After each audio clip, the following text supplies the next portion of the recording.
కార్యనిర్వాహక అధ్యక్షులు గౌరవనీయులు మాజీ మంత్రివర్యులు కె తారక రామారావు గారు నల్లగొండలో భారత రాష్ట్ర నల్లగొండ జిల్లా శాఖ నిర్వహించదలబెట్టినటువంటి రైతు మహాధర్నా కార్యక్రమంలో పాల్గొనబోతున్నాము.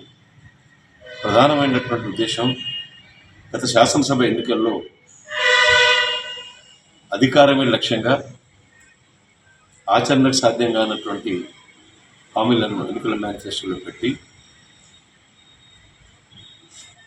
అధికారంలోకి వచ్చిన తర్వాత ఏ ఒక్క వాగ్దానాన్ని అమలు చేయలేక నిస్సాయ స్థితిలో ఉన్నటువంటి కాంగ్రెస్ ప్రభుత్వం మీరు ఇచ్చినటువంటి హామీలను నెరవేర్చాలని చెప్పి భారత రాష్ట్ర శ్రేణులు రైతాంగం అడుగుతున్నప్పుడు అక్రమంగా కేసులు వాళ్ళ మీద దౌర్జన్యాలకు పాల్పడుతున్నటువంటి సంగతి ప్రతినిత్యం మనం అందరం చూస్తూనే ఉన్నాం. సరే, ఆ క్రమంలో మేము అడిగినవి కావు. రైతు భరోసా అయితే మీరే 5,000 తెలుపవు, ఒక ఎకరానికి ఒక కారుకు 7,500 రూపాయలు ఇస్తాం మేము అధికారంలో రాగానే అని.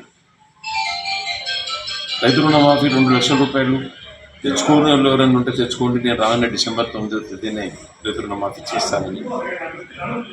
పండించినటువంటి పంటకు బోనస్ 500 రూపాయలు ప్రభుత్వం కలిపేకు ఇస్తుందని చెప్పి ఎన్నికల మేనిఫెస్టోలో చెప్పి ఎన్నికల సమావేశంలో మాట్లాడినారు. అధికారంలోకి వచ్చిన తర్వాత ఏ ఒక్క హామీని అమలు చేయకపోగా ఆశ్చర్యం చేస్తున్నారు. మరి ఈ క్రమంలో బాధ్యత గల ప్రతిపక్ష పార్టీగా భారత రాష్ట్రం వైపు తెలంగాణ ప్రజానీకం, తెలంగాణ రైతాంగం బీఆర్ఎస్ వైపు చూస్తున్నది. మరి బాధ్యత గల ప్రతిపక్షంగా మీరు ఎన్నికల్లో ఇచ్చేటువంటి హామీలను నెరవేర్చాలని చెప్పి డిమాండ్ చేసేటువంటి బాధ్యత ప్రధానంగా భారత రాష్ట్రంతో ఉంది. ఆ క్రమంలోనే చేవెళ్ళ నియోజకవర్గంలో రైతు మహాధర్నా కార్యక్రమాన్ని పెద్ద ఎత్తున చేపట్టడం జరిగింది. రైతులందరూ పెద్ద ఎత్తున పాల్గొనే కార్యక్రమాన్ని విజయవంతం చేసినారు. ఆ తదనంతరం నల్లగొండ జిల్లా కేంద్రంలో పెద్ద ఎత్తున రైతు మహాధర్నా కార్యక్రమాన్ని నిర్వహించదలపెట్టినాం. అది వాస్తవానికి 21వ తేదీనే ఆ ధర్నా నిర్వహించాల్సి ఉండే. కానీ అధికార పార్టీ పాలకులు కేటీఆర్ను చూసి, రైతులు చేసినటువంటి ధర్నాను చూసి భయపడి పోలీసుల అండదండంతో పోలీసులను ఆ ధర్నా నిర్వహించడానికి అనుమతి ఇవ్వకుండా చేసినారు. ఆ క్రమంలో పరిస్థితులు మమ్మల్ని హైకోర్టు వైపు నడిపించినాయి. రాష్ట్ర అత్యున్నత న్యాయస్థానం హైకోర్టును మేము ఆశ్రయించి రైతులు నిరసన తెలియజేసేటువంటి హక్కు, ధర్నా చేపట్టేటువంటి హక్కు, వాళ్ళు ఇచ్చిన హామీలను నెరవేర్చాలని చెప్పి డిమాండ్ చేసేటువంటి హక్కు రైతులకు ఉంది.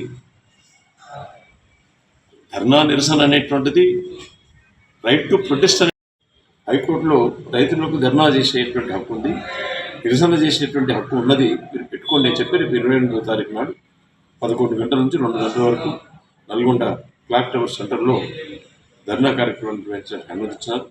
దానికి గాను పెద్ద ఎత్తున ఏర్పాట్లు జరుగుతున్నాయి. ఉమ్మడి నల్లగొండ జిల్లా వ్యాప్తంగా రైతాంగం పెద్ద ఎత్తున పాల్గొని ధర్నా కార్యక్రమంలో పాల్గొని ప్రభుత్వ చర్యలను నిరసిస్తూ పెద్ద కార్యక్రమంలో పాల్గొనబోతున్నారు.